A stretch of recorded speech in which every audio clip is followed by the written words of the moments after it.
প্রিয় ভাইরা, আমরা দেখেছি আমাদের সোহাগ ভাইয়ের উপরে তাকে শেষ চাঁদা না দেওয়ার কারণে তার উপর পাথর মেরে জাহিলি যুগের মতো যে নৃশংস হামলা হয়েছে, এই হামলা আমরা তীব্র নিন্দা এবং প্রতিবাদ জানাই। প্রিয় ভাইয়েরা আমার, 24শে জুলাই অভ্যুত্থানের পরে আমরা যেই স্বৈরাচারকে দাঁড়িয়েছি, পুনরায় সে স্বৈরাচার আবার আমাদের দেশে গঠিত হয়ে গেছে। এটা আমাদের ভুলের জন্যই হয়েছে। সে স্বৈরাচার দাঁড়ানোর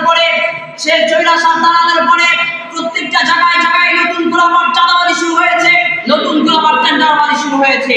যদি আমরা প্রত্যেকটা জায়গা থেকে, প্রত্যেকটা জেলা থেকে শুরু করে, প্রত্যেকটা থানা থেকে শুরু করে, প্রত্যেকটা মহল্লায় যদি আমরা পাবলিকরা জেগে যাই, আমরা জনগণরা যদি জেগে যাই, তাহলে তারা কোনোদিন চাঁদাবাজি করতে পারবে না।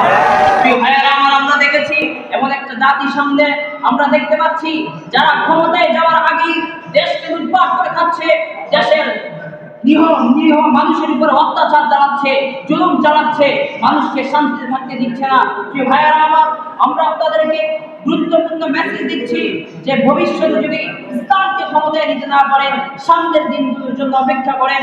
আমি বলে রাখলাম, সামনের দিনগুলো আরো কঠোর হতে যাচ্ছে।